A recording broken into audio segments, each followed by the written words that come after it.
Overwatch is a mobile-style first-person shooter developed by Blizzard Entertainment and released in 2016. It's a huge popularity and a big esports scene at its peak, but has been on the decline for some time now, to the point where some might consider it a dead game.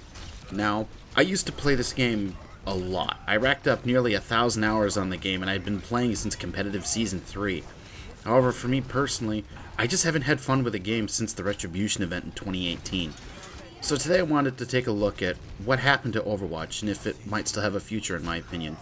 Now, a lot of this is going to be my opinion, and I'm going to do my best to present it as such. So with that out of the way, I'm Chaos, and this is what happened to Overwatch.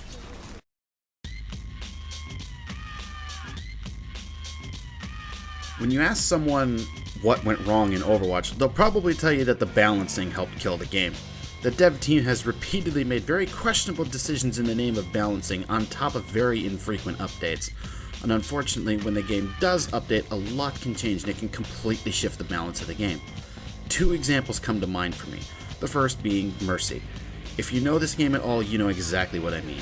She used to dominate the meta both with her mass res ability and the so-called Moth meta, but they ended up nerfing her into complete irrelevancy to the point where she ended up being nearly a throw pick for a long time. But the biggest example that most people think of when they hear balancing issues in Overwatch is Brigitte.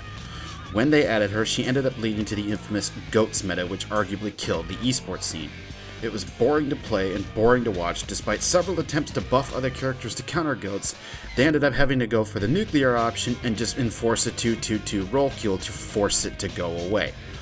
And then on top of that, they took the characters that they had previously buffed to counter GOATS and left them buffed in their new 2-2-2 state and wound up having to nerf a bunch of them later. Now, when it comes to balance, Blizzard the entire time has been trying to balance the game both with competitive and casual players in mind. Unfortunately for Blizzard, it was trying to juggle these eggs underneath a ceiling fan and ended up with a massive amount of egg on their face. Trying to balance the game for two different communities that each want different things is not going to be easy, but frankly, they should have really tried to focus on one or the other. They mostly tried to focus on the competitive community, but since the casual side makes up the majority of their player base, they wanted to keep the casuals in for maximum profit. Personally, I like very early Overwatch where every character was OP as hell, and as Syndrome from The Incredibles might put it, and when everyone's super, no one will be. PR is going to be important for any game, but Overwatch and Blizzard just aren't really that good at it. The dev team is always slow to update and talk to the community and try to actually be able to fix problems and such, and makes people frustrated because there's no communication at all until the once in a blue moon update comes out. But for me, the biggest PR blunder that Blizzard had was the infamous Blitzchung incident. If you don't know what this is, a pro Hearthstone player by the name of Blitzchung made a show of support for the Hong Kong protesters on a Chinese Hearthstone tournament livestream, and Blizzard quickly struck him down with bans and restrictions and such.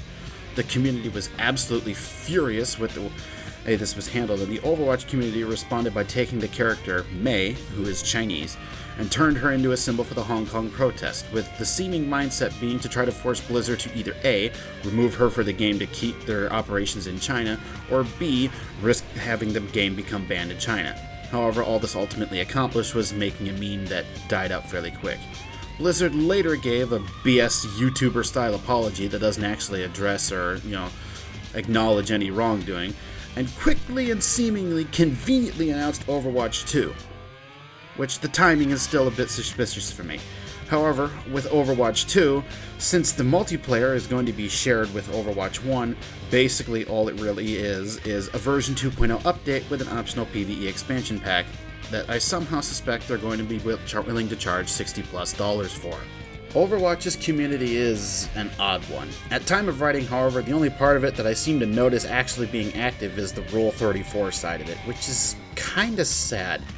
I admittedly also don't like how toxic the game got overall, but that's neither here nor there. One issue that I personally had with the community was actually some of the Overwatch content creators. They would hype up every little change like it was going to be huge, or when people started to turn away from the game, they'd act like every little thing was going to save it. For example, when they announced the endorsement system, all the content creators were hyping up like it alone was going to save the game and kill toxicity, but as we all know now with the power of hindsight, it did neither of those things. There are still good parts of the community out there, but from my perspective, it all kinda went to shit, and it's actually a big reason why I stopped playing the game. Now, I understand with a lot of this that I was being very brief, because quite frankly, I'm not sure I want to talk everybody's ear off for 40 plus minutes, because I could rant about this for quite a long time. But I thought to myself as I was making this, how is the game now? How has it changed since I last played it? So, that's why I'm going to be doing a part 2 to this, where I'm actually going to reinstall the game on my computer, and I'm actually going to try to play it. See if it's any fun again yet, see if it's any different from when I last left it. And that will probably be a part 2. Although if in editing I notice that this video does not take up as much time as I had initially planned, I'll just cut and go right to the next part here. Okay, so if you're hearing this, I did decide to take the gameplay part of it for trying the game again in its current state to see how it is, and make that its own separate video. So hopefully you did enjoy this video. I understand that I was very brief, fairly general, but I really just wanted to a lot of this was also me just kind of venting some of my frustration, which I'll probably also do in the second video. But either way, I hope you did enjoy. If you want to see more stuff, feel free to subscribe.